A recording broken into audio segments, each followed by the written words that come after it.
What do you get when you combine a powerhouse business owner with a high-level automation strategy? You get a $2 million jump in less than a year. When Casarra from Whitaker Garage Doors was ready to scale, she was buying up 2 companies. And on the back end, I was building the infrastructure to absorb their growth without a hitch. In this video, I'm going to go over how within the span of 6 months, she was able to go from $5 million to $7 million and go from 300 to 700 reviews without missing a beat. If that's something you want to learn how to do, then stick around for the rest of this video. Who are you and what do you do? Okay, so I'm Casarra Cover. I am a 3rd generation owner of Whitaker's Overhead Garage Doors. So me and my husband, Jonathan, have a local garage door company based in Westchester County. And we service Westchester, Putnam, and Fairfield County. Okay. How did you hear about my company or services? So, funny story. I work with and I know personally a cabinetry guy. His name is Micah. And Micah comes to me one day and he's like super excited. He's like, oh my God, I got the perfect thing for your business. It's great. It's perfect. It's for you. And I'm like, okay, what is it? And he's like, it's a company and it's going to make you super high tech. Like they're going to text your customers when you're on your way and you're going to invoice through it and it's all going to be in one spot. And I'm like, okay, I think I need that. I want that. And he's like, and her name is Ashley. And you went to elementary school with her. I was like, what? So all of that ended up being true though. So I really went to school with Ashley, elementary school through high school, and the product is great. And it's called Connectid. That is very true. Micah was at my house fixing a cabinet and we were talking about, just what I do. And he's like, oh my God, you need to meet my friend Casarra. And I was literally just like, I don't know one single person other than a Casarra that I went to elementary school with. So funny. In the area. And then when he was like, she owns a garage door company, I was like, I feel like her family owns a garage door company. I'm like, it must be the same person. And then we just spoke and kind of funny, riffed again. Yeah. So that was pretty cool, actually. I love that. Yeah. And I mean, I signed up like right away. So very, very true. I signed up like right away. I was like, okay, come on, let's go. Well, we had that initial conversation, and maybe you could just go into kind of what your business was like before. Like, what were the things that you were doing that were kind of time consuming or not the way that you thought that they should be? So I knew we needed this. I just didn't know how to get it, right? Or the right platform or whatever the case might be. And we had tried other platforms. It didn't work well. So before it was like I have 8 service trucks. So you send 8 service trucks on the road. Each service truck has 10 appointments for the day. They're coming back with handwritten paperwork.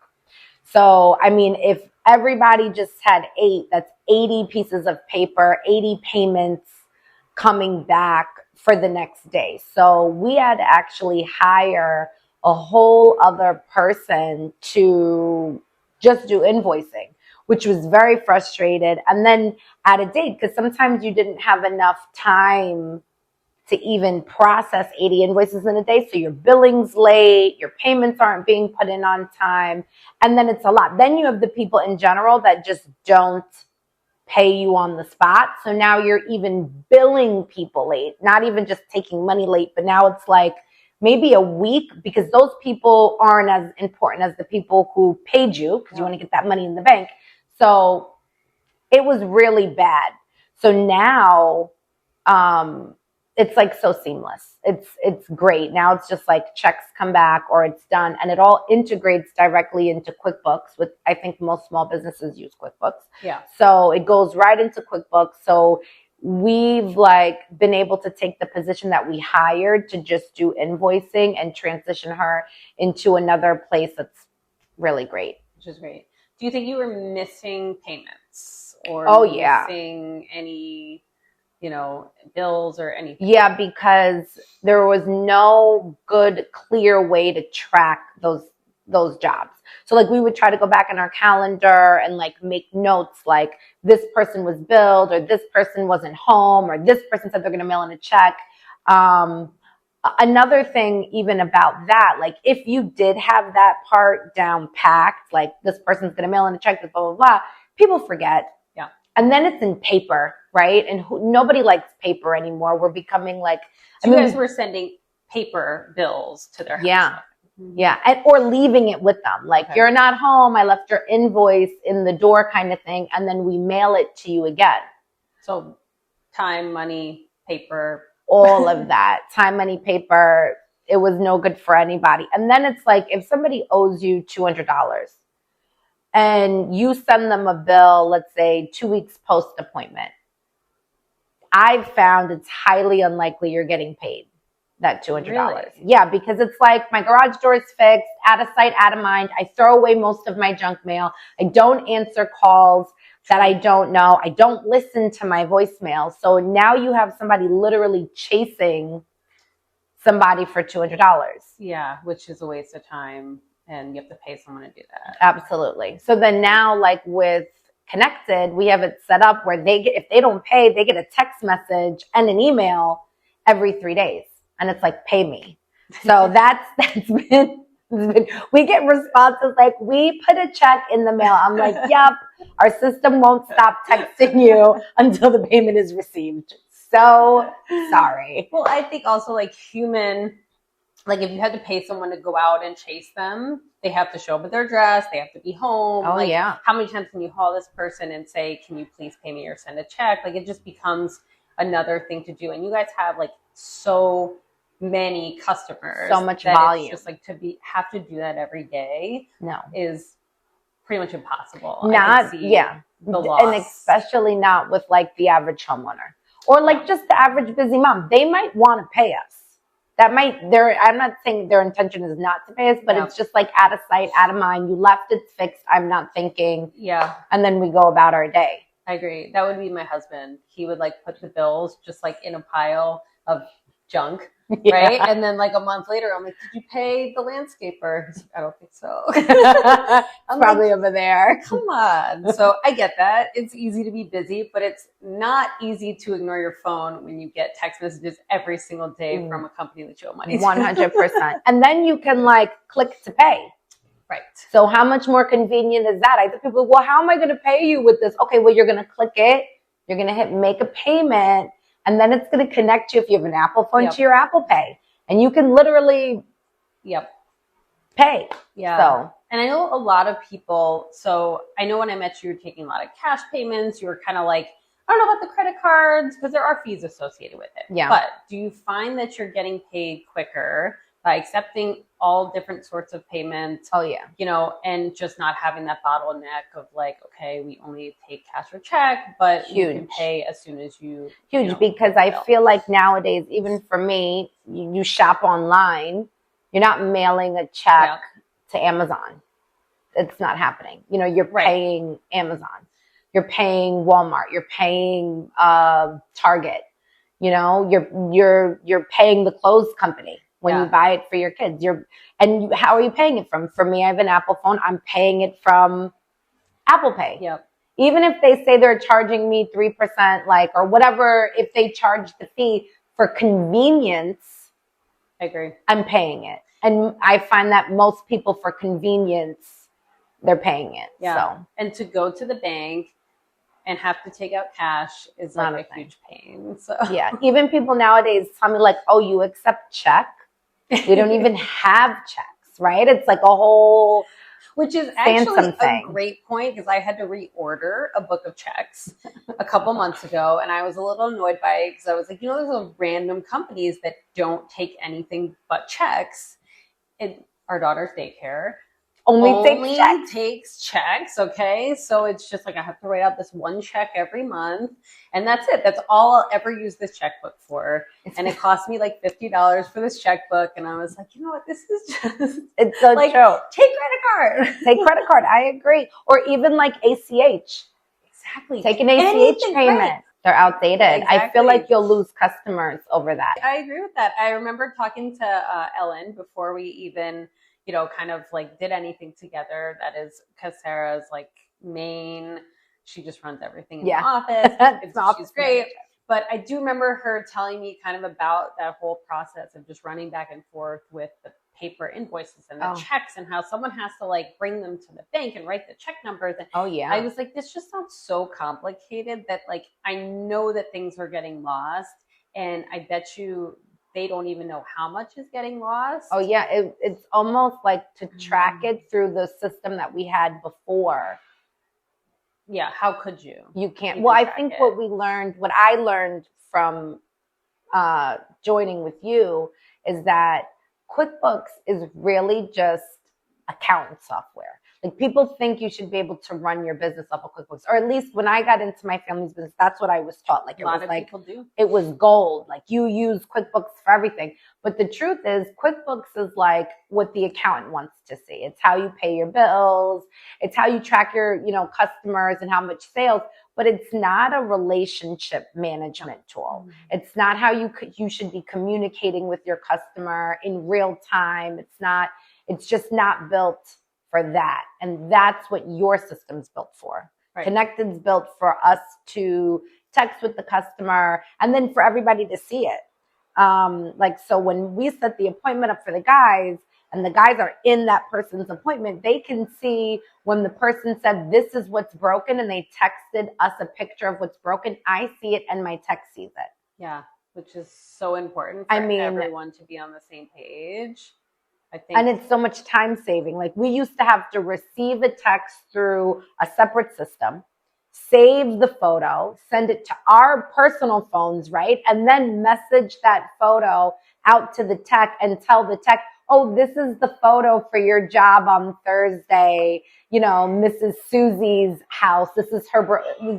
Right. So what's the chances that on Thursday they get there and they don't remember? 100%. They don't know how to look back and see. 100%. Because it's like I feel like a lot of businesses are running their business on WhatsApp or text messaging, but like they're so easy to just get your feed clogged up with junk. Oh yeah. That doesn't really relate to the job. Or then like your feed is now a week later, you're at this person's house and you're searching. Exactly. Like it's time. And it's also like, it doesn't make you look great if you get there and you don't know what's going on. So can you maybe explain a little bit about how like the scheduling goes, and then if they get to the job, like they know exactly what is happening or what they're supposed to be doing? So basically when a customer calls in, if they're not already in Connectid, we add them into QuickBooks, it syncs into Connectid. Amazing. So now both systems that you need talking to each other are talking to each other. And then we make the appointment in Connectid and we put all the information that they ask for. So if the customer's like, my door is making a loud noise. Okay, great. We put their appointment in Connectid. And when we do that, they automatically get a text. So another thing that's really cool is that we offer many different services.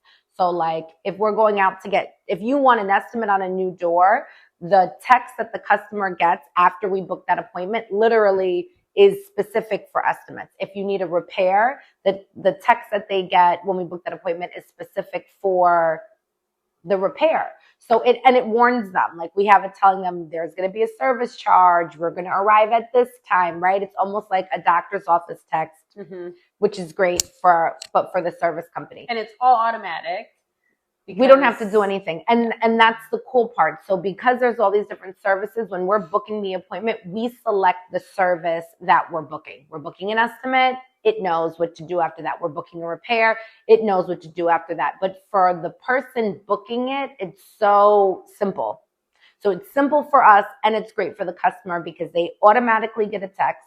They automatically get a text as a reminder the day before to remind them like, hey, we're coming this day at this time.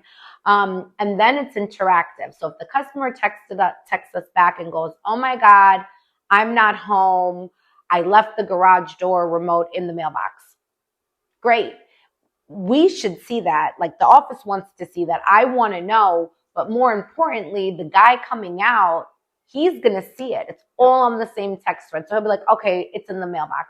Then if the customer says, fix my door, take a picture when it's fixed, send us a video. The guy takes a picture, he sends the video, he puts it in the text thread. We're all informed. The customer, the office, the tech, it's done. Like, and it's so seamless. And then when we make the bill, this is the best part. When the bill gets made and we send the bill gets sent and it gets texted to the customer. And then again, it's still all in that same text thread. It shows the amount. They can click on it. They see their itemized invoice. It goes together with if they were there or if they weren't there. Like it's perfect. And then even one step further, what I really appreciate is like, let's say the person has 4 doors. They call us back 6 months later. They have a problem with their other door, has the issue. When the tech gets out, they pull up the invoice from 6 months ago when we were there. And they go, no, look, you see, it was door. They have pictures put in there. It was door number 3 and door number 1 is broken now. So it's so, number one, it just stops the nonsense between the customer, the technician, and the office, which is big, right? Because I don't really blame the customer. They normally don't remember. If you have 4 doors, you probably really don't remember which door broke 6 months ago. Yeah. But instead of now the phone ringing here, you answering the phone, then we're searching, the technician's waiting. The technician has everything at his fingertips, which is amazing. Yes. So I have a personal story. Before we started using Connectid, my garage door was broken and I had called you guys, right? And I was going back and forth with Ellen, and I think someone put my name into QuickBooks. This was before using any system really. Someone spelled my last name wrong. So so they couldn't find me. So Ellen was looking through the Gmail threads because she was like, I need to find your other appointment. And I was like, okay, so like you guys are using Gmail as a appointment system. Yes. Like, so that's kind of how it was. And I was like, this needs improvement, of course. So, she eventually did find my name and she was like, oh, somebody spelled it wrong. Like now we know exactly what you had done. And then I was like, I feel like if we could just get this off of Gmail and into something where like my appointment was there, like my name is associated with my phone number. So if maybe like somebody happens to spell a name wrong, you can search by phone number, you can search by address, you can search by different things to make sure that you're actually finding that person. Deal. So that when someone calls in, you're not creating multiple contacts. You're not creating like, oh, okay, they have an appointment here, but they actually have another appointment here. So that was just my personal story where I was just like, okay, if you're using your email to create appointments, or if you're using like text messaging to create appointments, that is not a system. That is something, but it's not going to help when you have a lot of people calling you, and you guys have so many people calling you. So how do you handle all those calls before and now? Yeah, I mean, it's such a big difference. Like before, it was everything went in a Google Calendar, and that's what you said is exactly the problem. So, somebody, and another thing in service-based businesses, if you're a mom, if you're late to work, if you're late for the train and your garage door breaks, this is not like, how are you? My last name is spelled C. Oh, no. This is like, hi, blah, blah, blah. My garage door is broken. I need to get out. You need to be here, blah, blah, blah. It's so rapid. Like we're on the phone with people for maybe 30 seconds and then you're off the phone. And then some people even get frustrated. Like I've been like, oh, can you spell your last name? They spell it super fast. Then you feel like an idiot, right? Like if you get it wrong. So it's like, you're like, praying, right, that you get all this information right. So now address searching, I think in a service-based industry is golden. Telephone number searching, golden. You don't you're not messing up numbers. Last names, S's, F's, P's, all on the T's, all on the phone. It all sounds the same. Yes. You don't know what's happening. Then you're getting phonetic, P for Peter. It's just, nobody has time for that, especially now. And then I feel like, so now when we take it and we look and then we're like, okay, your name is Ed, not Ted. We can know that based on your phone number and your address. Like we pull you right back up. So it's great. And then I've seen too, people are now even corresponding back with us like a few months later, they'll send us a quick text instead of getting on the phone, which is really nice. So it'll be like, hey, you guys repaired my door. Everything is great, but my other door is making a noise. Here's the video. What do you think?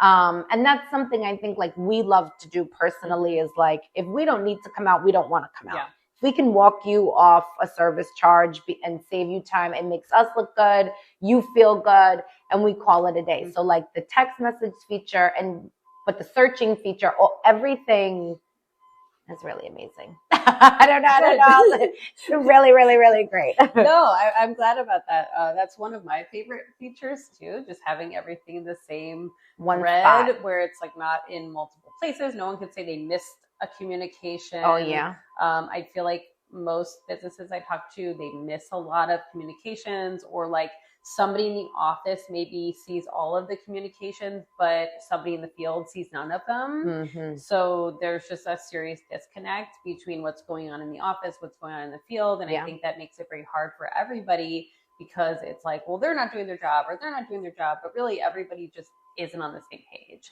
Nobody knows what's going on. And seeing the same text thread, you just know, oh, this was done by this person, or so easy. This was done by this person. You can do internal communications through the same thread, so you don't have to be internal communications is so great. So when somebody texted us a picture, some people don't want you to come out and do the repair until they know how much it's going to cost. And we don't give free estimates on repair. So the texting service is great. But now you have people who, like ladies in the office, they're not garage door technicians. So they look at it and like, yeah, sometimes it's like, okay, that's a broken spring. But other times it's like, I don't even know what that is.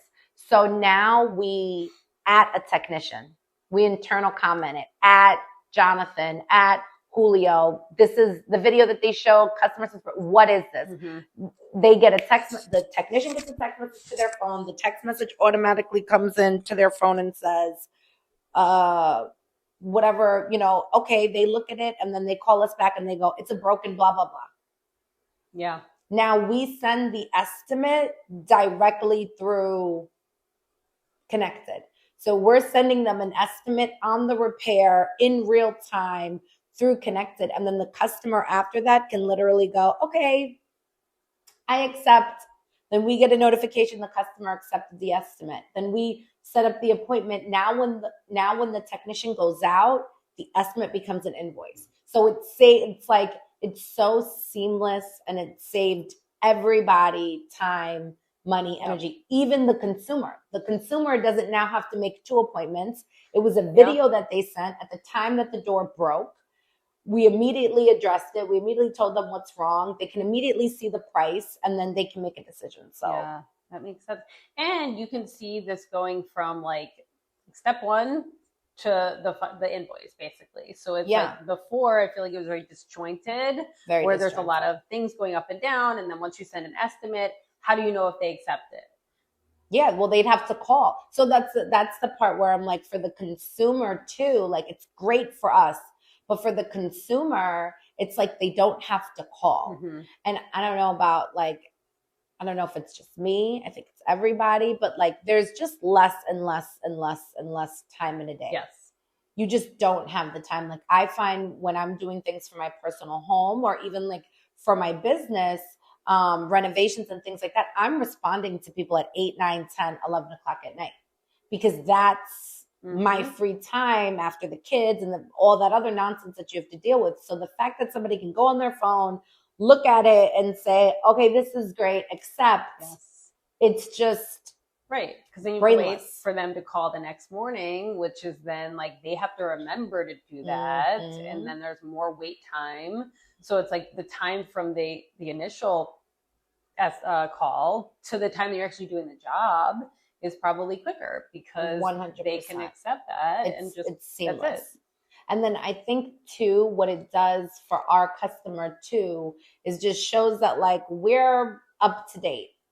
You know what I mean? Like there's nothing wrong with writing a paper invoice. Paper invoices have been done for years, but if you want to scale and grow, you cannot paper invoices legitimately hold you back. It's very true. They legitimately are not allowing you to make it to the next level. And we do have some, old time customers in their 70s, right? I would like to say, okay, I can get you a piece of paper, but 95% of people are like, it's on my phone, it's in my email already. It's so, it's just seamless. Again, it's like the process is so seamless. So good. I'm glad. So can you go into like how your lead flow, how your customer acquisition has changed since implementing some of these strategies? Oh, yeah. So I think we get a lot of leads naturally, like a lot of referrals, all that stuff comes naturally to us. But to be able to manage them is really the key. So I think our conversion rate probably went from like 85% to like 98%. And I think a lot of that has to do with the speed of how fast we're able to respond back.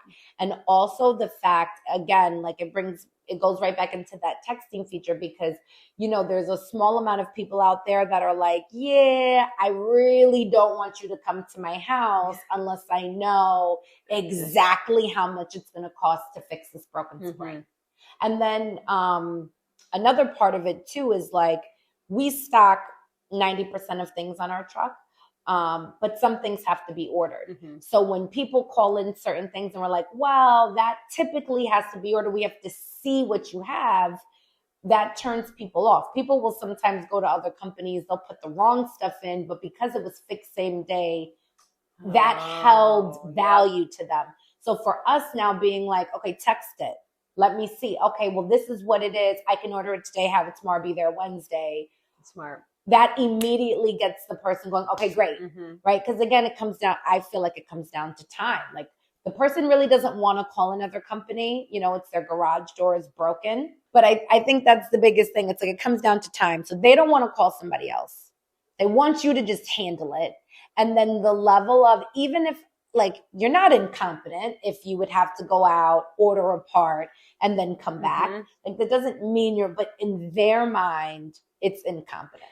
And I do agree with that because I've been on the other side of this where like you call a company and it doesn't matter. If they say I can't get to you for 3 weeks, but I have the resolution to your problem and just hang on tight, like we got this for you, that is a very different answer than we need to do an estimate. We need to come out in 4 days. And then your mind is just kind of like, I don't think they have the answer. Yeah. And then you start thinking like, this might not be the solution. So that's when you lose the customer. Yes. Because they're going to make the appointment with you and then they're going to call somebody else and they're going to make another appointment. And the other guy, even if he's lying, because I know my industry, they're probably lying. They don't know because they didn't see it, but they're going to give you an answer that you want to hear. They want to get the job. And they're going to go that way. Yes. And they're going to go that way. So that to me for conversion has been huge. It also stops so much other stuff because some people are like, oh my God, I need a new door. Then you send a photo of the door and I'm like, oh, no, you don't need a new door. Like, it's a little part of the track. Like, we can bang it out or you can get a new piece of track. Like, and even that gives the people like reassurance because they thought they were going to call 3 companies. Yep. And now they called me first and we handled them so much nicer, I want to say. And then it stops people from calling somebody else. That's absolutely. And that's like the whole point of it is that if you're the first to get the call, you need to be able to convert the call. Easy. Because that's the goal. It's like, why bother even taking the call, wasting time on it, if then they're just going to call someone else and they're going to get the job anyway. Yeah. Then you fumbled the lead and they're 100%.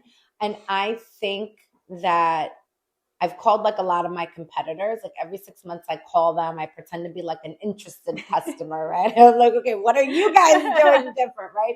So what I've noticed is that the girls, and I don't want to be whatever, sexist, whatever nonsense, but most females answer these phones and they're great in the office, but they don't know anything about garage doors.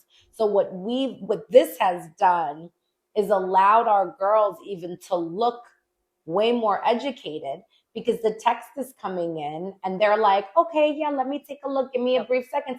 They're showing a technician, the technician's telling them, and then it just makes us look so good. So like, then you look at like, we'll get a review, which we can talk about the reviews whenever you want us to talk about the reviews, but we'll get a review come in and the review will be like, oh my God, Ruth was amazing in your office. Ellen was amazing. And like, meanwhile, it's like, they are amazing, but we gave them the tools to help them be great. Yes.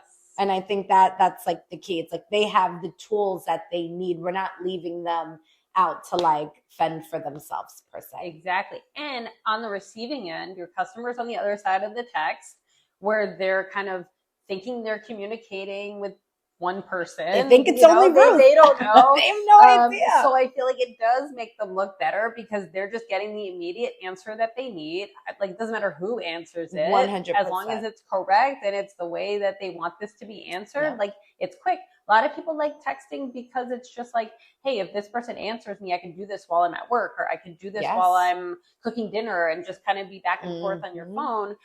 So if you have that level of confidence in your office, it makes you stand apart from the rest of the people that just don't really have that level of confidence, or they don't appear to have that level of confidence. So that's why I feel like you're getting these positive reviews saying that you're trustworthy or that you're doing the right thing, not just trying to sell people things they don't need based on what you've not seen. 100%. And then even with the trustworthiness, the text messages and all that stuff keeps everybody honest. Because if I texted you and I told you that it was $200, we can get to your house and tell you it's $200, and you could say, "Oh no, the person told me it was going to be $150." Well, actually, it says it was going to be $200 from the beginning. So it keeps everybody honest, and I think that's like a whole game. And it's, I don't know if people do it purposely. Maybe some do. Some probably forget. Some probably have no idea and they completely forgot, but like it just keeps everybody on the same page. I think in business, what I've learned most is that communication is so important, and good communication is typically what makes a good business, no matter what business you're in. And this software puts all the communication in one spot. And I think that's like so key. I completely agree with that. If you're working with a business that has good communication, they automatically come across as being a better business. They automatically come across, I think, as being a business that has your best interests in mind. They have it together, or, you know, at least it appears that way. And I feel like as a consumer, like you want to be part of the process too, and you want to know what's going on. You want to be able to text someone easily or call someone easily or get in touch with someone and not be like shuffled around to a million people. And I do think you guys do that amazingly, because I feel like you resolve the problems for people like on their first call. It doesn't it doesn't take 100 back and forths. Like, you know, it just, everybody knows what's going on. Everybody is able to attend to what they need. And I think that does make it like you have great communication skills, and you've told everyone at your company, you need to focus on communication, making sure that people know what they need or what we're doing for them, so that there's no surprises. And that's another thing, is like transparency and no surprises. Is like, if you have a message saying it's going to cost you an extra fee for us to come out there, then there's no surprises. You're not going to show up and say that they didn't know about this, because 100%. everything is right there. So it's like you can avoid these like confrontations or arguments that your techs would otherwise be having. And it's like, that's not their responsibility. And then it just comes back to the office. They're calling the office immediately, like, this guy said, Casarra said no, you know, that this was free. And then it's like, no. And the best part is that we tell the customer it's going to be X for us to come out for our service charge. Then they get the text. So sometimes they don't listen. Like sometimes they can tell you're being, sure.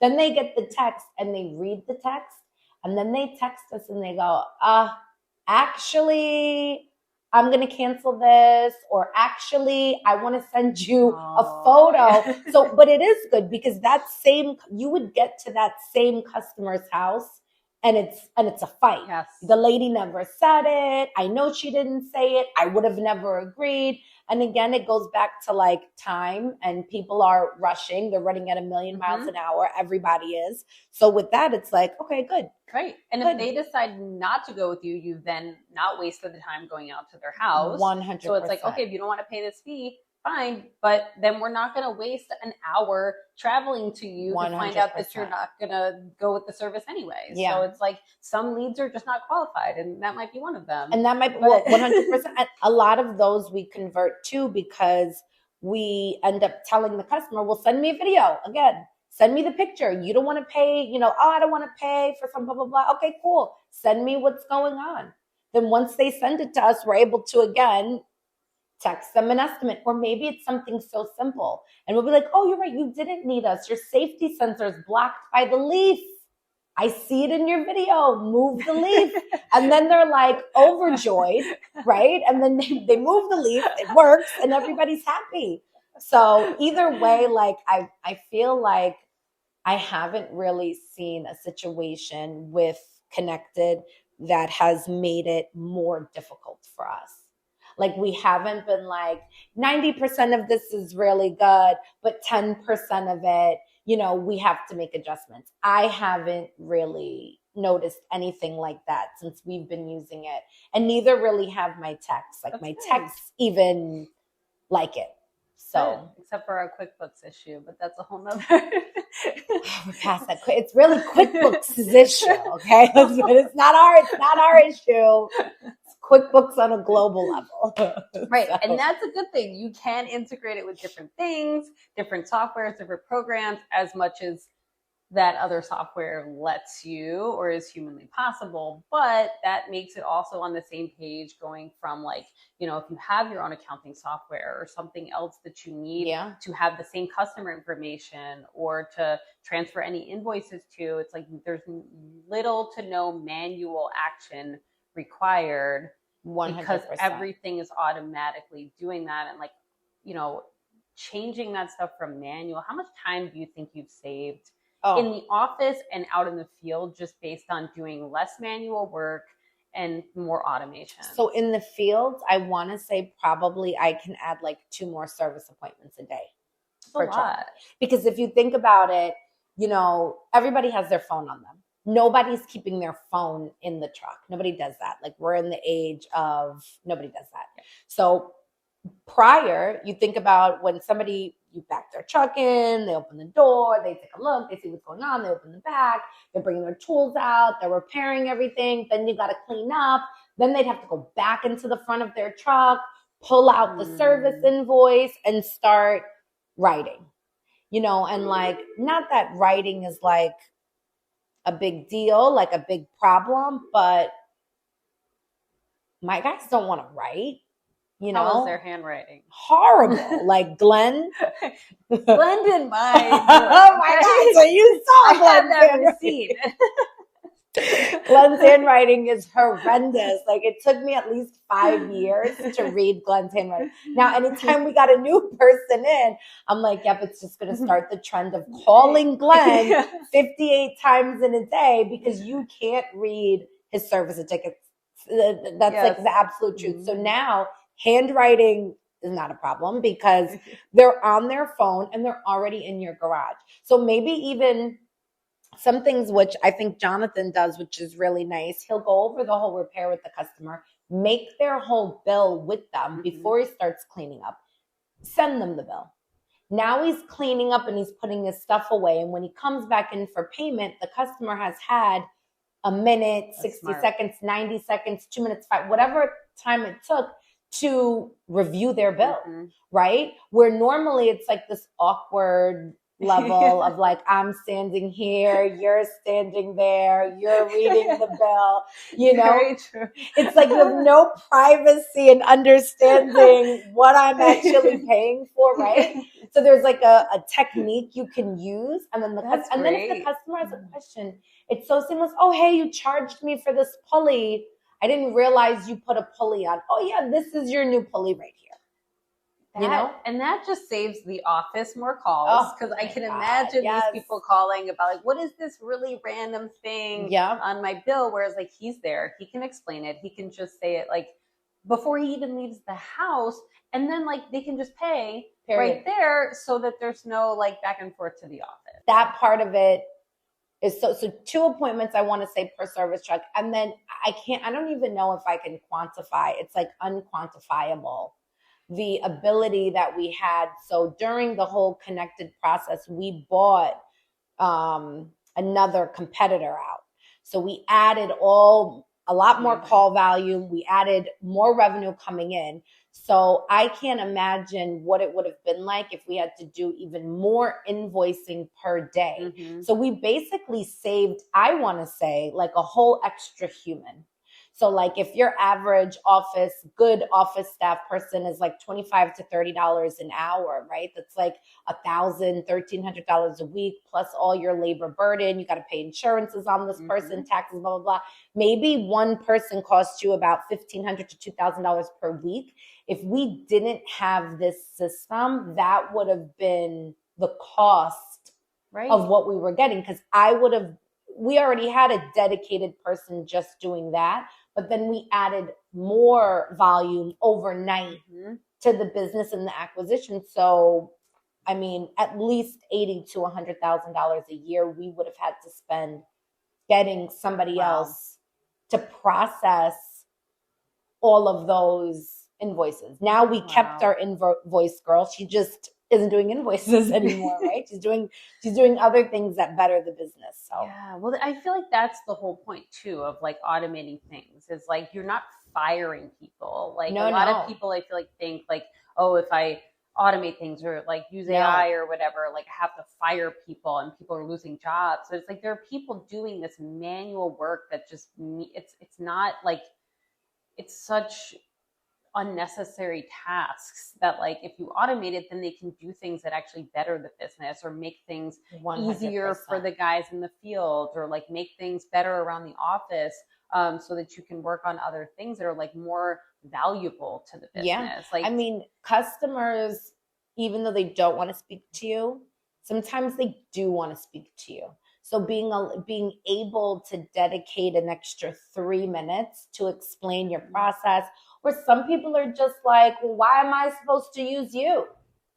You know, having the extra 2 minutes, 3 minutes to say like, oh, well, we're a family-owned company. We've been around for 3 generations, blah, blah, blah, blah, blah. Like all of those things are important versus feeling overwhelmed. Like we haven't made a deposit in 3 days because I have a stack of invoices this big and we got to get money in the bank and you want to know who we are. And it's like that, you can find that on Google, you know, like, because that's kind of sometimes the responses you get from these small overwhelmed companies. Like, well, I don't know. You can look that up. You know, we don't want to do that. That's not what we thrive on. We thrive on good customer service and good communication and making you feel like you're a part of our family here. Like that's our goal. So we just got all that time back. Yeah. And somebody driving to the bank every single day is such a waste of time. Like there's things that I think used to be such a major part of business because it was the only way, and like that's how people just did it and you couldn't do without it. But now when there's an alternative and you can choose that alternative, it just makes more sense because you can use people for other things and you can have them be focused on stuff that's really custom. Like I said, going back to, you guys have great customer service. So you're talking to people, you're actually answering their questions. You are not just directing them to your Google reviews, which is kind of like, people want to be heard. Let's talk about your Google reviews, because let's talk about our Google reviews. You have gotten so many Google reviews in like less than a year. How many reviews have you got? So I think it's I have 700 and I think I had 300 when I started. Yes. So officially September, October, November, December, January, 5 months. In 5 months, we got 500 Google reviews. They're all 5 stars, not because Ashley spoofed them, but because we try to be the best. I can't even. But this is the great part about this really drives it home. You contact, because we did this, right? You contact somebody a month after you did their stuff and you said, how did it go? And they're thinking in their mind, oh, it went great. And then they move on, right? And how did you ask them for reviews beforehand? An email, very generalized. Hey, and like we're copy and pasting this link too, right? So it's still very manual. It's not like we have a list of people that we're auto sending reviews to. No, it's almost like a remembrance thing. Oh, these people, but it became frazzled, right? And then you had organic people who really just liked you and they put reviews. But again, time, speed, all of that comes into play. So, you have a technician come out to your house, they fix your door, you're super happy, you pay your bill. You now get a text and an email, all on the same thread. And it's like, how did we do? So a lot of times people respond, they'll be like, great. And then I'll be like, great, share this with the world. And people really do. And I think they do because they're impressed about it all. They're impressed that somebody picked up the phone when the phone was ringing. They didn't have to leave a voicemail. They're impressed that they set an appointment. They got a text message. They're impressed that they got a reminding text when we were going to be there. They're impressed that the technician texted them and said, I'm going to be there in 10 minutes. They're impressed that it was fixed. They're impressed that they were able to pay and save their receipt. Like, I have my Google Drive. I save all my receipts for my house in my Google Drive, right? Like old school people who used to have a filing cabinet. Nobody does that anymore. Like it's true. It's not a thing. So they're impressed on all these levels. And then it's like, now it's like, okay, great. You liked us. Great. You want to tell the world, and they click and they're able to write. It brings them to it. It becomes so, mindless for the customer. I don't know if that's the right word, but they don't have to to think. It's easy. You're not right Googling it. Yeah. You're not confused because Google is smart. You Google a garage door company, they might send you 7 other ones that paid to be there. Yes. So you don't even know if you've made it to the right Google page if you're not paying attention, right? Yeah. So you can't expect a customer. I feel like this is a thing that I hear all the time. It's like, nobody leaves us reviews. Nobody wants to leave us reviews. And it's like, but you're expecting the customer to like go onto their phone or onto their computer and like go out of their way for you when they have a busy day. They have things they're doing, especially when it's poorly timed. If it's a month later, like that is the last thing that is on their mind. So like if you're telling them right after they have a positive experience, they're like so much more likely to just be like, you know what, they did me a solid because I was locked in my garage door this morning, or it was broken, or I thought I was going to have to call 6 companies and be, like stressed about this the whole day, but like they helped me out in the moment. So I feel like people feel reciprocation for you in that moment. 100%. That's why they do it. And that's why the timing is so important, because you're asking them right after that positive experience instead of a month later, like most companies do. They're not going to do it. Exactly. And then they wonder why they don't have anybody leaving reviews, because it's like you got lost in the inbox, or you got lost in the inbox. That's exactly what it is. I saw it, I read it, and I responded in my brain. You did a lovely job. I am so happy my garage door works, but now I'm moving on. Right. And you can have tons of people that say this in their head, but it's like, if it's not on Google, if it's not actually put down where other people can read it, then you don't have any credibility. 100%. That's like, that hits it. That's like literally exact. Like you want to get them on like their high when they're so happy that you just did that and you saved them. And you can see it. Like if you read, like when I read the reviews, the excitement that the people have in the review, like just shows you how happy they were when they wrote the review versus a month later. So I think we had like an ongoing like bet in the office when we were going to hit 1,000 reviews. And Ellen was like, oh, I'm sure by 2027. I was like, yeah, I think we're going to hit 1,000 reviews before the end of like second quarter 2026. Because if we do, like, let's just say if there's 30 repairs, we get an average of 5 reviews. That's a really good percentage. It's huge. Yeah. It's huge, you know, and thinking like the other 20 repairs we had were commercial, you know, so if you have 30 eligible repairs for a homeowner to really respond, these people are really doing it. So. Yeah. And that's another thing I think that's really puts you guys on the map too, is when people are looking through Google and searching, like you have 700 reviews. Now, like what would make a person choose a company that has 20 reviews over someone that has 700 reviews? I agree. It wouldn't be me. I'm choosing the company with 700. Right. And like my go-to Google thing for reviews is I always qualify a person based on their worst review.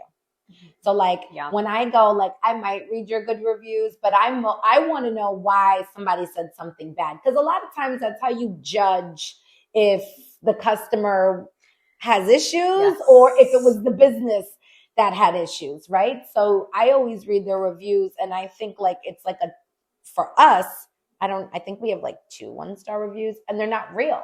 Like it's literally fake reviews. Yeah. So then it forces people to read good experiences too, which I think is good too, because then people are reading other people's passion. Like, oh my God, this happened. And then I think my favorite thing is that people put names. So then it's like, I spoke to Ruth in the office, spoke to Ellen, I spoke to Casarra, Julio was great. Now we have people who are new customers going, can I speak to Ellen? You know, because somebody said she was blah, blah, blah. And can you send Julio? Like it makes us real versus like there being all fake reviews or paid for things. It's like, no, these people are really telling you how they feel. So reviews, we're going to hit 1,000 soon, I'm sure. You will. I think you're right about before Q2. Because the trajectory that you've been going at it's pretty incredible, pretty unreal.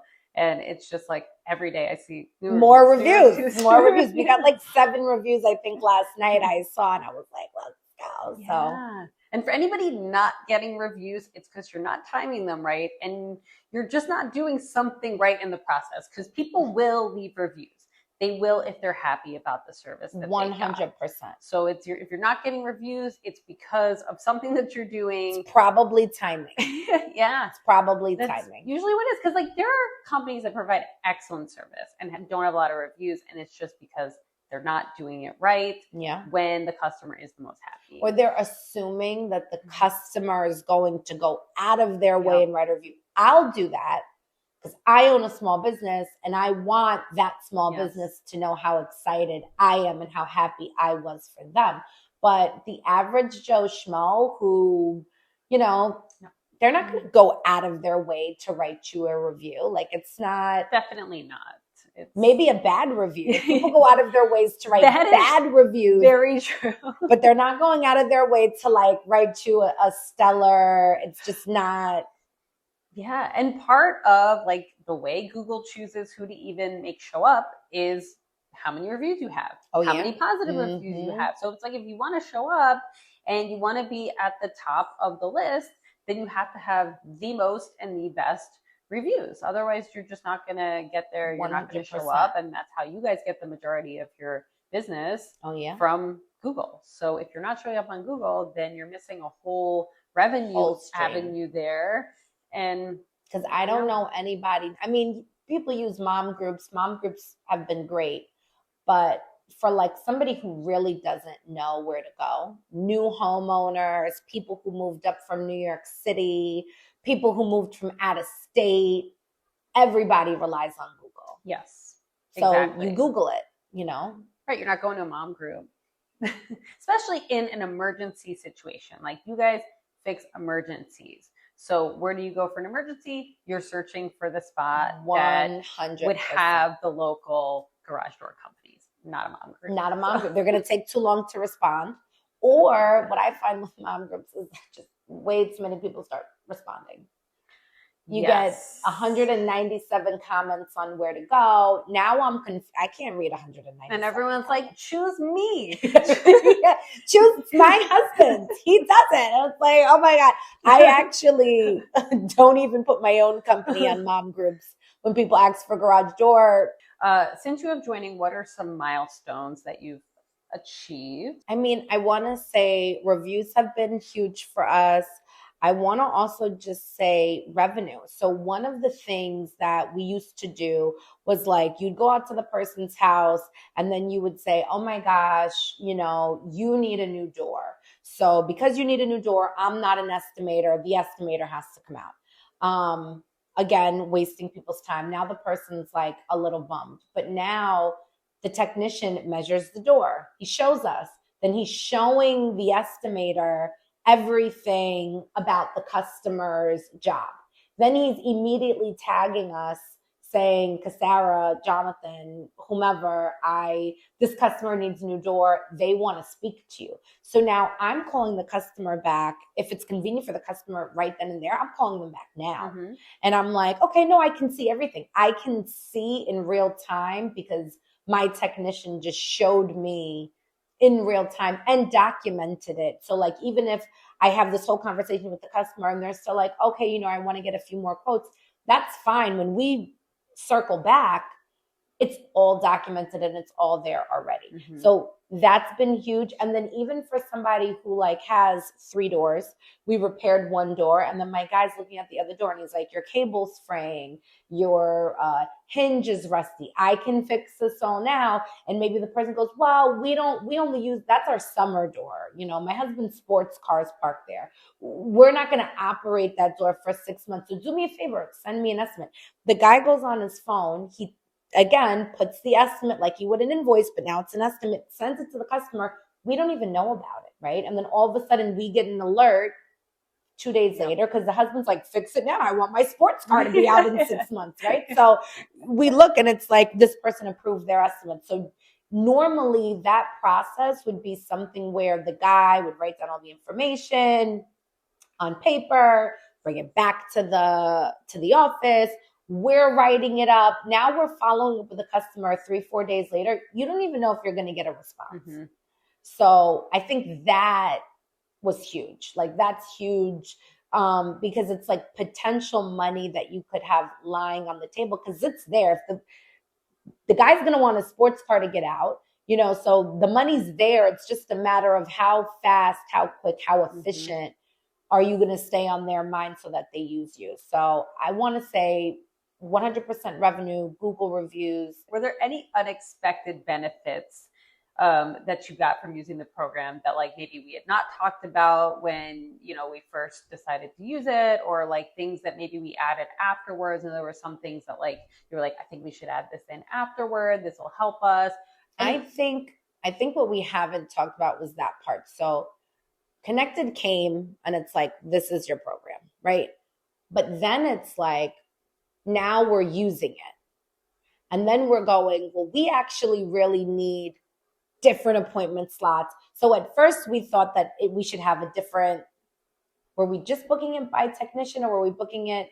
I'm unsure. There was like different calendars, but you didn't have as many different calendars. Now there's more calendar choices. So this has been such like, so I think one of the calendar choices was like community grouping. Yes. That's right. Mm-hmm. So that was like an unknown benefit because now we're doing 10 garage doors in one community. You're text messaging 10 people and everybody's getting this. We're arriving between 9 and 10 because that's how we're scheduling it. But we're starting at 1. We're not starting at 10. So 10 still gets the 9 to 10 text message. But then we realized, no, we need a community text. Now this is saying, hey, we're going to be in your community today. We're going to arrive in your community between 9 and 10. The service, please hang around for this long because the service technician will give you a call when he reaches. Mm-hmm. So it's like, there's so many things that we're able to do just so much better. That's like, okay, wow, we didn't even know we needed it. But as we start using it, we realized how valuable that it all was. And then another thing, the program itself updates, looks better, acts better, becomes more user-friendly. And that's crazy because if in 5 months we've already seen, we have a message like, hey guys, Connectid updated, it's easier to update a telephone number. Yep. You could just click and type, it's like, okay, wow, great. So we try to keep it, anytime user who doesn't love feedback that? comes back and I'm like, this could be better, this could be, and it's not always quick, but sometimes it's like, I think this would look better, or this one would actually make more sense, or this just makes it easier, or like, a lot of your texts are on the go. So it's like they're using their cell phones. They're not seeing the same interface as the office. So the office interface has to work for the office, and the app has to work on the go. And they both have to have kind of the same information, but they both have to be easy to use and easy for everyone to understand. Mm-hmm. So yeah, we're always trying to make it so that it's great. User feedback we incorporate, and you've done so many different customizations. Like you've asked me to do tons of customizations. I can't even think of them, like as many as I probably should, because we've probably emailed Ashley an ungodly amount of times. Like if you search your email address in my email chain, it's probably like one of 90 pages. So I think that's like huge, right? But it's so important to know that you can do that. So that is the reason why the companies we betaed prior to you never worked, because there were huge red flags. It's like, well, this really won't work for us. And because this won't work for us, I can't use your software. It's not working because of this.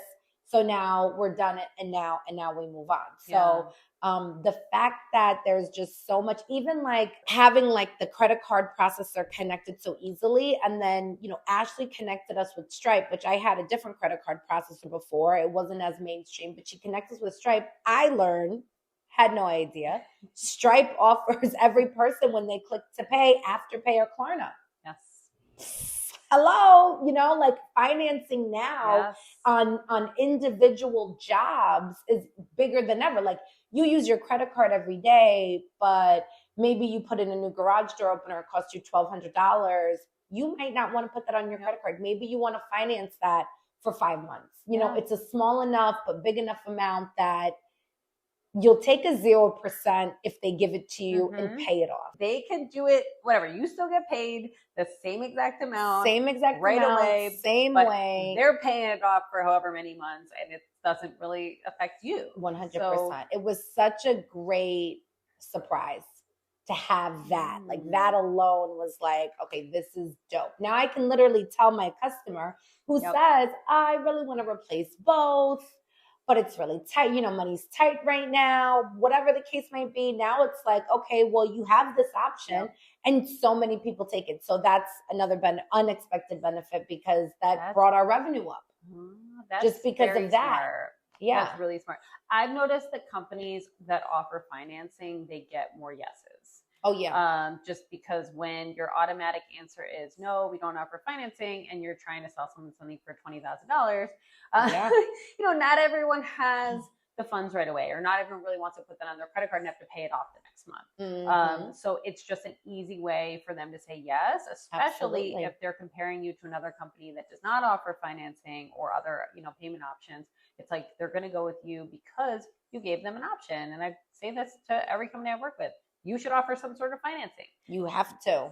Because then people would be more likely to go with you. And a lot of the times it doesn't really affect the business when you offer the financing. No, you get the money right away.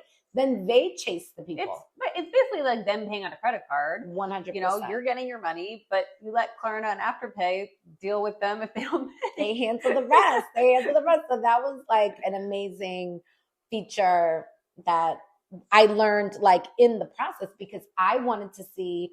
One time a customer was telling me he was having difficulty paying. So I'm like, okay, I sent myself an invoice, and I'm clicking and I'm like, I didn't even know they offered this. So yeah, great. That's a very nice unexpected benefit. Yeah, that was a great unexpected benefit that we got, for sure. Good. All right, next question. What was it like working with me? How has it been working with me directly? Oh, very easy. Ashley's super responsive. Immediately answers back your text messages, your emails, and like there's one thing I'm very nice, I think, maybe, right? But but I know that to run a successful business, you have to be very on top of it consistently. So like we're great, but I think we can be a little annoying. But it's because not at all. Well, that is my job. Okay, good. But it's like you want communicate. Like I said, it's an ungodly amount of emails that probably have went back and forth because of I don't understand. I mean, okay, I have a great benefit right here. Every time we said to Ashley, we don't understand how to do this, she was like, okay, cool. Here's a tutorial. And like the tutorial, I don't know if you had them already, but it felt like it was made for us. Some of them, yes. Some of them, no. Because it felt like I was like, oh gosh, like she just broke it all down. We see it all. This is perfect. This is great. And then what it allowed us to do now is share that tutorial with our team. You know, it's not like, you know, Ashley would call back and she's definitely responding and telling you, but then she's sending you that video. So it's like we have a team of 23 people. It's great for me to know, but how do I communicate this with 22 other people without, without me having to take my time to do it? Simple. Here's a video. We send the video link to everybody. Everybody watches it. And then if they have questions, it's it. So it's been like very easy, very responsive. It's like immediate. So we've enjoyed working with Ashley. Ashley has come in and done training with all the office staff, training with my guys. So that is key. She doesn't just, which I feel happens a lot when you get these sales reps that come out and they're like, I have this software, buy this software. You buy the software, then you have an issue, or then you need training, and everybody's nowhere to be found. Exactly. You can't hear from them. You don't hear from them again. And then you're upset, you're frazzled, you're waiting for an answer, and that's just not here. So it's like dealing with a small business, which I like. Yeah, and that's kind of what I like to, I like that too. I like that you're local. I like that I can come and, talk to the team. It just feels more like a family, and I kind of like that too. I think there's a lot of other softwares out there. A lot of them claim to do things that maybe they do or maybe they don't. I don't know if they do it as well. I don't think they do. I don't think so either. And I don't think there's that level of personalization. I do feel like, I hear a lot of complaints where like they just don't have somebody that they can call or somebody that they can say, hey, can you fix this for me or do this for me? It's kind of like, oh yeah, eventually, or maybe if they hear from somebody. 100%. Yeah, there's just no resolution. I think we're past the era of like Home Depot. I don't know if you remember when we were young and Home Depot like really came out. It hurt a lot of big mom and pops because it was like Home Depot's here now. We're going to go to Home Depot and blah, blah, blah. And they had a great motto like, oh, we'll hire the plumber to work in the plumber section. Well, that's not a thing anymore. Hire the plumber to work in the plumber section. Maybe 30 years ago, but not now. No. So that's like the difference when it's like we're back to that. People want a human again. I can't tell you how many times we get a phone call. We'll pick up our phone and people are like, is this an answering service? And we're like, no, come visit us in Peekskill. We're right here. Like you could talk to me in person. And that's the level that you're delivering to your customer, at least to us. And we see that, and it means a lot because our other options are like Fortune 500 companies that you see on CNBC that advertise in the morning. And it's like, okay, cool, but you're going to send me some random rep that only gets paid when they sell, and they're only concerned about selling me now, and then they're going to disappear. And then I'm going to have to deal with India. Yes. That's exactly. Okay, I love Indian people, but I don't know if they should be the one, their 12-hour difference, maybe even more, talking me through why my program's not working. It doesn't make me feel warm and fuzzy inside. No, and I feel like you just spend more time explaining your problem and less time actually getting and then you get transferred. Ashley has never transferred us to anybody else. It's never been, well, let me transfer you to level 1 tech support. No, I've never. Sometimes I will say, like, I'll get back to you when I have an answer to your problem. Yes, and that's okay, but it's you actually getting back to us. And I pride myself on that. So I'm glad that you appreciate it. And, we do. And it's great. I'm there always to help out. No, it's great. It's great. All right. What is one piece of advice you have for other clients to potentially get the most out of my service? So I think you have to dive right in. I think people get comfortable and you get complacent in your system. So Ashley can tell you my husband lack of systems. Or lack of systems. That could be a thing. Yes, tell me about John. Okay, so when I signed up for this, I got all the headaches. I mean, it was from Jonathan and Ellen. I'm throwing Ellen under the bus too. Everybody was like, why are you trying to fix something that's not broken? And I'm going, who told you this isn't broken? Because at Whitaker Doors, we live in the C, and it's like the C stands for speed, efficiency, and attitude. And the speed and the efficiency part of not having Connectid involved in our day-to-day business wasn't there. There was no speed. There was no efficiency because there can't be. It's paper. You can only move so fast with paper. You can only move so fast with data entry. And think about how many, so in our case, we're entering the person's information into a computer. The guy's he's entering the person's information on paper. He's bringing it back. We're now entering the information again. 3 people entering. It should only be one. It should be one person.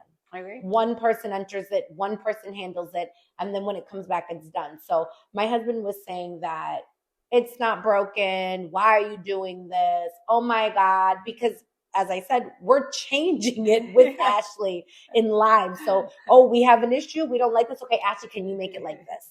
Ashley's coming back to us telling us yes every time. And my husband's like, right? Ellen, everybody's head spinning except mine. I had all the faith.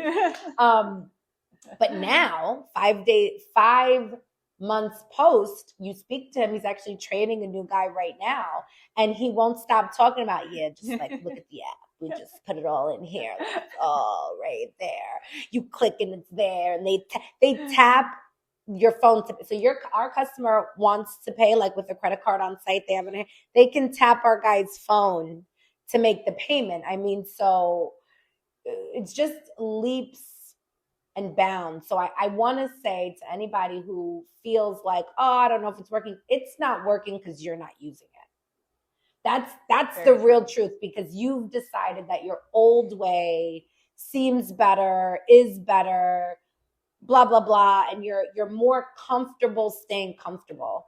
But we have a phrase here at Whitaker, you have to be comfortable being uncomfortable. Because if you're not, you're not going to grow. So, I mean, all of my people, anybody who gave me a hard time they took all their words back, because it was a learning curve and it was a process, right? But you have to do that. It's like riding a bike. You fall off the bike, it sucks. Ow, I'm hurt.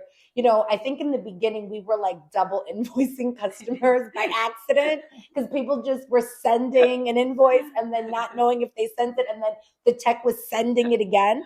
So, the customer's like, hey, I paid, which we can all see in the text thread you sent to, right? So we're going in and we're deleting it, and it's that's annoying, but nobody died, Yeah. The customer's not even really that upset. And then we're telling them it's a learning curve. It's an accident. It's a new system. We're working with it. We're learning it. So, but yeah, if it's not working, it's the same thing with the Google reviews. If you're not getting Google reviews, you're doing something wrong. And it's the same concept here. If you're using her system and you're not using it, that's the reason why, you have to use it. I like that. That's the key. And I feel like it's so easy, especially in business, to say, I've always done it like this. I've always done paper invoices. I've always collected payment this way. I've never accepted credit cards back to the daycare. But if the daycare accepted credit cards, how much more business would they have? Yeah, or they just wouldn't get my payment late every month because you're mailing it in. Put the check in the folder. It would just be on auto pay. I charge everyone on auto pay.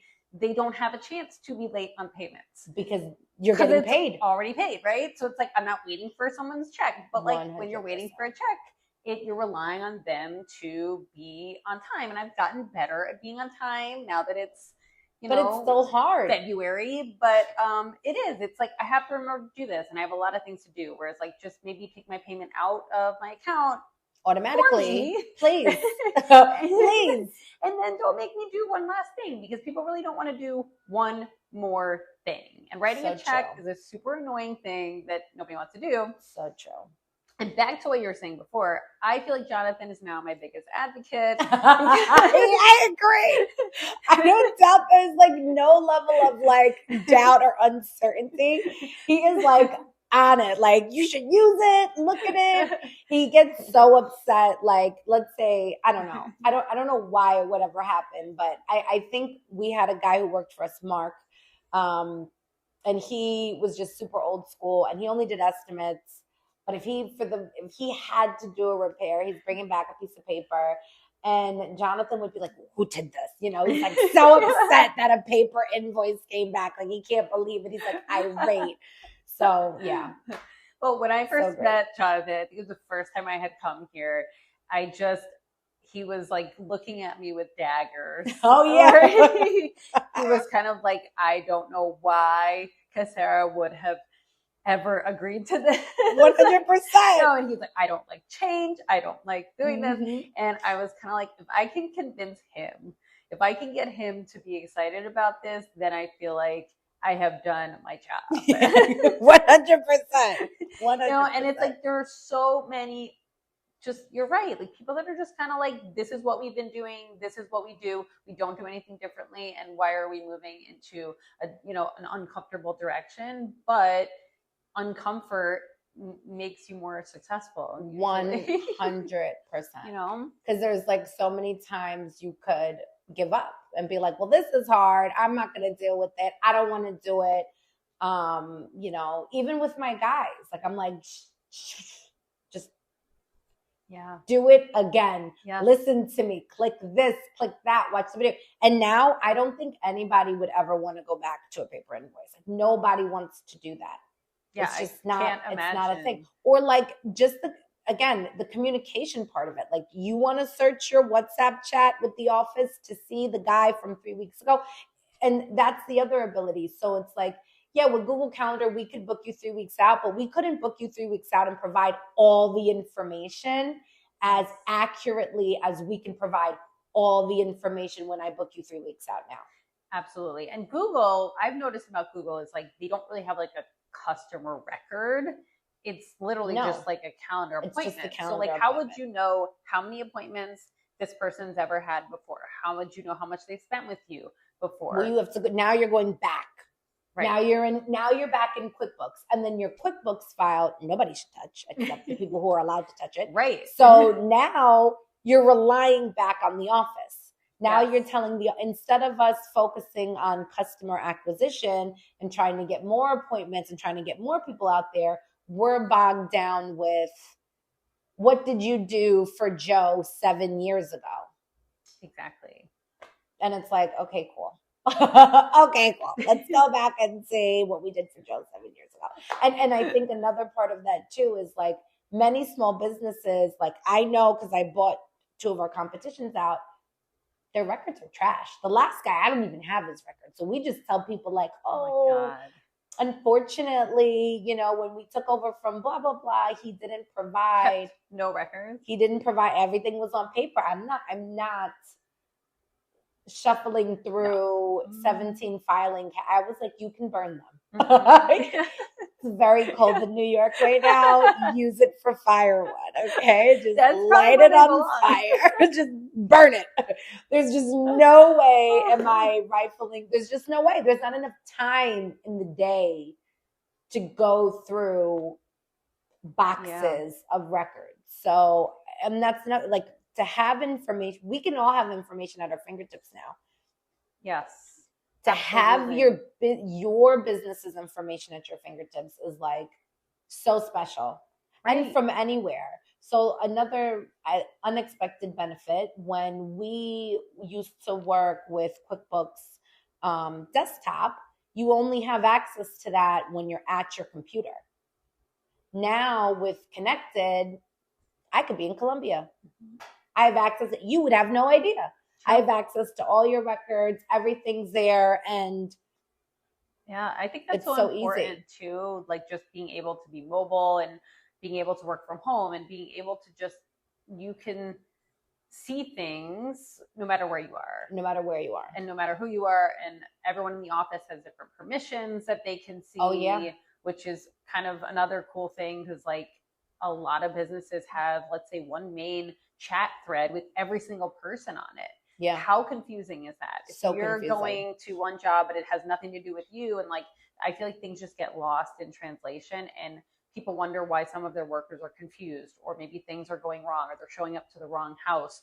And it's like, well, maybe because your systems are giving too much information to everybody instead of like controlling what they really need to see. Because if that doesn't have anything to do with their job, they should not see it. 100%. So why is it that they're like putting everything in a place where everyone see it? And that's how it used to be. That was the easiest way to do it. That was the only thing available.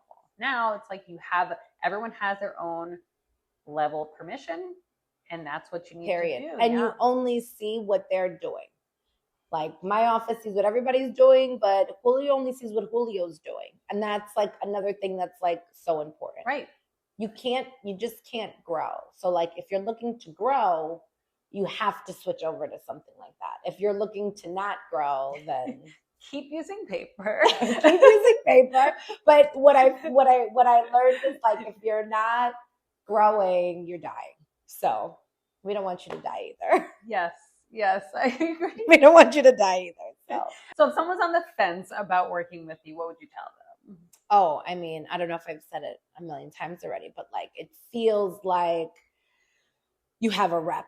You know what I mean? Like you have a person. So like if you're on the fence, there's only two reasons why you're on the fence. One, you're not willing to get out of your old system. Or two, you're concerned about how you're going to get support because it's a new system. And both of those things are not a thing. Like you have to do it for growth. And then two, you have a person. You have Ashley, somebody that you can speak to, somebody who answers your questions, somebody who helps you. And that's really like all you need. Everything else is like minutia. I don't know. People always ask me, well, how am I going to do it? It's not about how you're going to do it. It's are you committed to doing it or not? So it's like if you like the system and you're on the fence about the system, it's only one or the other thing. Like you don't think you're going to have good support or you're afraid of change. I like that. Yeah. And both of those things aren't problems, at least not here, because Ashley's going to support you 100%. And I have to say, the system's almost like an iPhone. I don't know if anybody remembers when the iPhone came out, but you didn't have to be like, how do I place a text message, right? That shit was like green bubble message.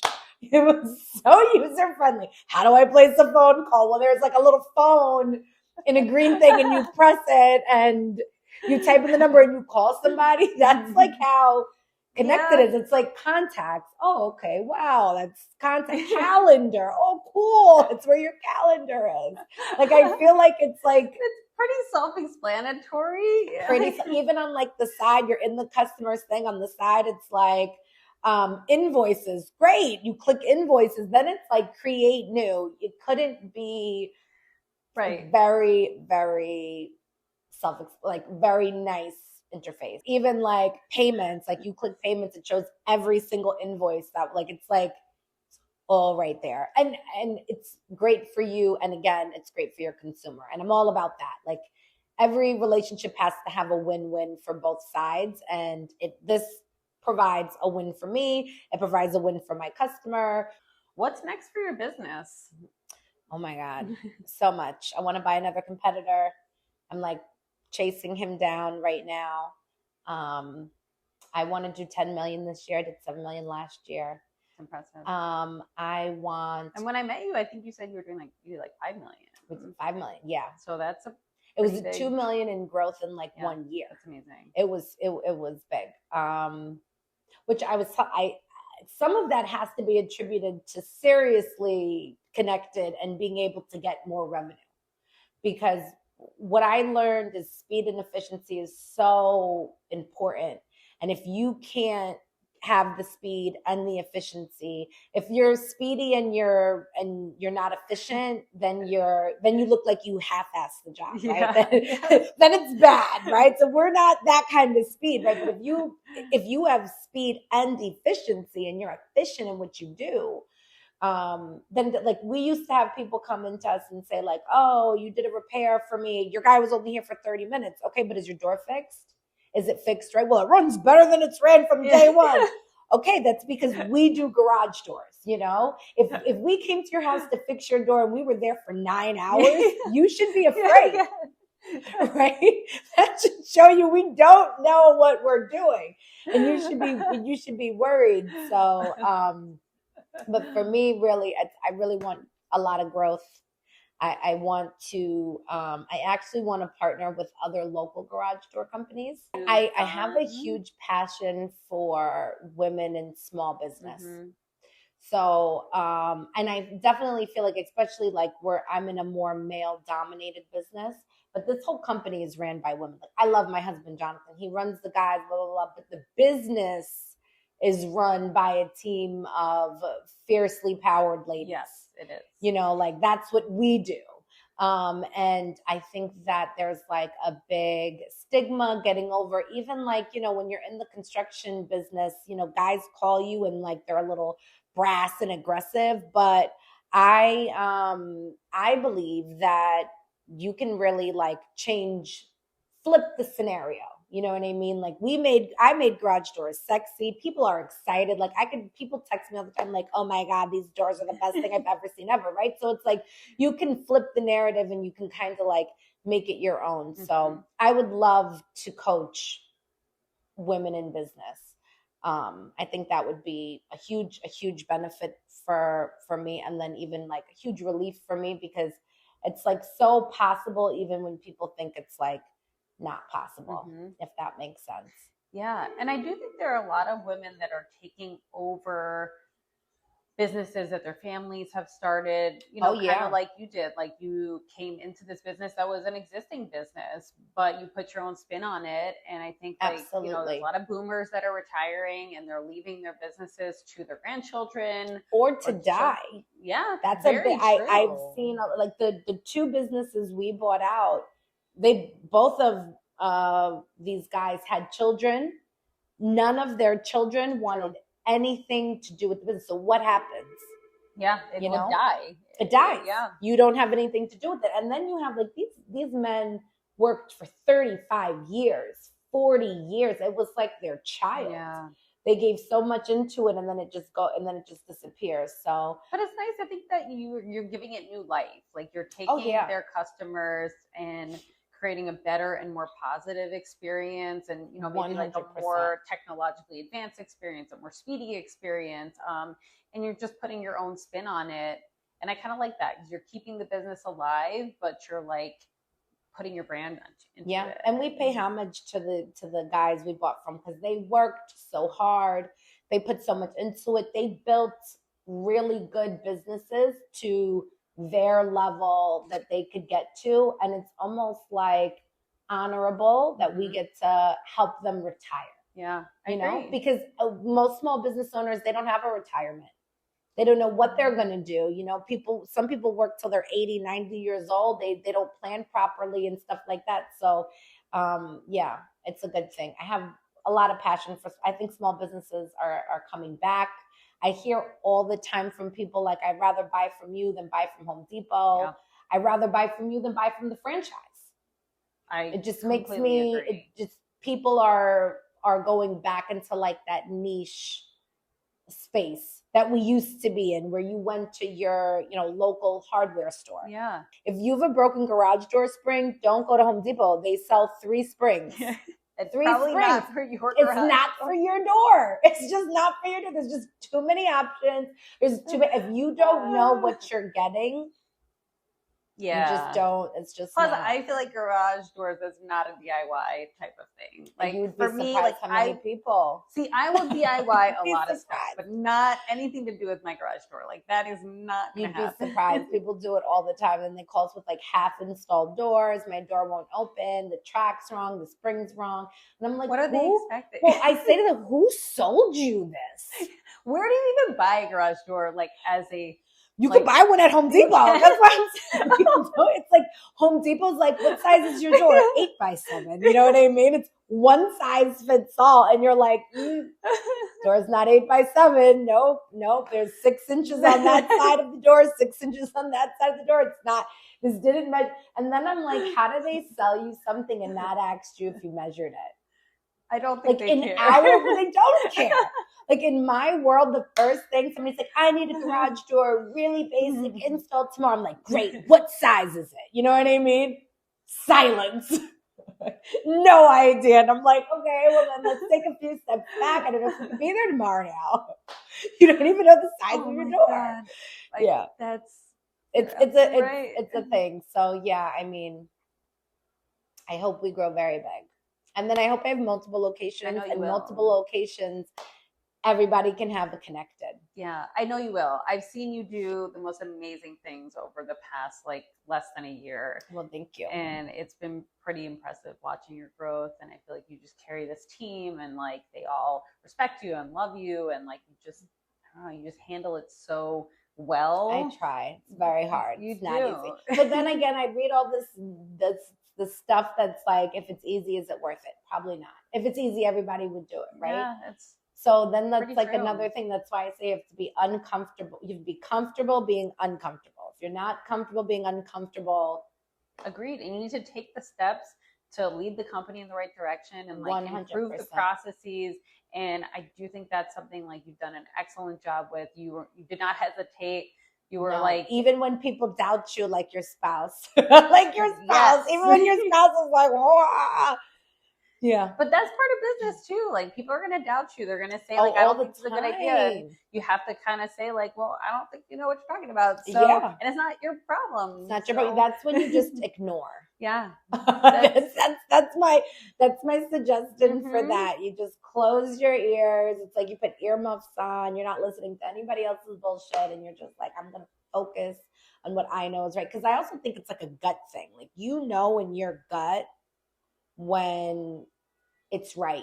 Yeah. And you know in your gut when it's wrong. Mm-hmm. So like if you can follow your gut, you can probably make it so much further than you just listening to everybody else's opinion, everybody else's thing. And half the people who give you opinions have never done it or never even been close to doing it.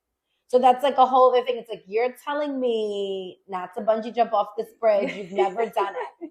Okay, you've never even worn a harness. You've never walked on a bridge before. You know, you have no idea. People that have business advice have never owned a business. Oh my God. Never done anything with business. Like nothing. And I also just feel like most people that have experience talking about things, that's all they really have experience with. So it's like, 100%. You know, you follow the footsteps of people that have actually done it, then it makes more sense to listen to them. 100%. Or they're telling you their fears. Like you're afraid of that. I'm not afraid of that. So don't tell me what to be afraid of, because that's your fear, not mine. So, well, thank you for doing this today. This was amazing. I'm glad I got to learn more about your business and just your growth, and you know, you guys have been doing amazing things, and I can see it along the way. And I've been so happy to work with you. It's been an awesome journey. Well, thank you. We're happy to work with you too. Awesome. All right. Bye. Bye.